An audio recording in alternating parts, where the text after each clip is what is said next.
አሰላሙ አለይኩም ወራህመቱላሂ ወበረካቱ። ውድና የተከበራችሁ እህት ወንድሞች ሁላችሁንም ሰላም ብያለሁ። እንግዲህ በድጋሚ ከች ብያለሁኝ። እንደምታውቁት ሰሞኑን ብቅ እያልኩ ነው በዩቲዩብ ላይ ማሻአላህ። እናንተም ሰብስክራይብ እያደረጋችሁ ነው፣ እያበረታታችሁ ነው። ሽክራን ብያለሁኝ። እያደር ደግሞ ኢንሻአላህ እየተሻለ እያደር ሰብስክራይቡም አደግ እያለ እንዲሁም ቪውም አደግ እያለ ብዙ ነገር የምንሰራበት ይሆናልና አልሙሂም ዛሬ የመጣሁበት ምክንያት ምንድነው? ዩቲዩብ ስንከፍተው ለምን ዓላማ እንዲሆነ ሁላችሁም ታውቃላችሁ። በስደት ላይ ስንኖርኛ 6 ዓመት 7 ዓመት ሰርተን ያላገኘነውን ዩቲዩብ ከፍተው ግን በትንሽ ሰዓት ብዙ ሰዎች እየተለወጡ እያየን ነው። እህቶች ወንድሞች፣ በተለይ ከኛ ከወንዶች ይልቅን የመዲያም ቅመሞች ዩቲዩብ ከፍታችሁ ብትጠቀሙ ብትሰሩ ወላሂ እርግጠኛ ነኝ ተከፋይ እንደምትሆኑ 100% እርግጠኛ ነኝ። ምክንያቱም ምን አለ መሰላችሁ ቤት ምግብ ብትሰሩ ምን ስትሰሩ እንደዚህ አይነቱን ነገር ያን ነገር እያቀረባችሁ ምን ብትሉ ሰብስክራይብ ብትደረጉ ምን ብትደረጉ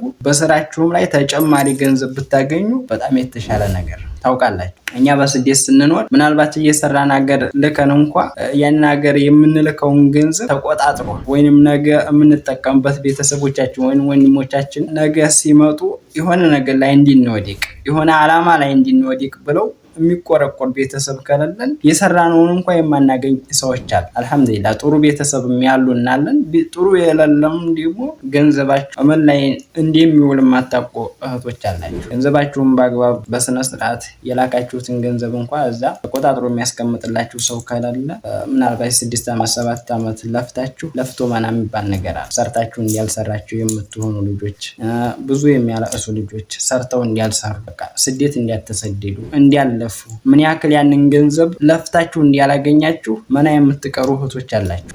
ያንን ነገር ደግሞ ግዴታ ራሳችሁ ቤተሰብ እንኳን እናንተ እንዴት አድርጋችሁ ያንን ገንዘብ እንደምታመጡት ባያውቁ እናንተ ግዴታ ደግሞ ያንን ነገር ማገናዘብ አለበት። እዚህ ሀገር ስንኖር ብር በትንሽ ነገር አይገኝ፣ ለፍተን ነው ላባችንን አጥተን ነው። በተለይ የመዲያም ቅመሞች ወላሂ የእናንተ ልፋት በጣም ምክንያቱም እዚህ ሀገር ያለ ሰው ሊረዳችሁ ይችላል፣ ሀገር ያለ ሰው ግን ላይረዳችሁ ይችላል። እና ገንዘብ እንዴት እንደሚመጣ ላያውቁት ይችላሉ። ገንዘብ አስቀምጡ እንኳን ብላችሁ ስትልኩ አላግባቡ ሊያጠፉት ይችላሉ። እናንተ የምታስቡት ግን ብራችሁ እንዴት ተቀመጠ ብር አለን ብላችሁ ነው የምታስቡት። አብዛኛው እህቶቻችን የሚሻወዱበት ምክንያት እሱ ነው። እና ይሄንን ነገር አስባችሁበት ገንዘባችሁ አጓጉል እንዳይጠፋባችሁ አድርጋችሁ ገንዘባችሁን ተቆጣጣራችሁ መቀመጥ ግዴታ ያስፈልጋል። በስደት ላይ ስንኖር ያው ለፍተን እንዲያልሰራን አገር ዞሮ አንድ ሰው ካለለ የለ ወላሂ ነው የምላችሁ።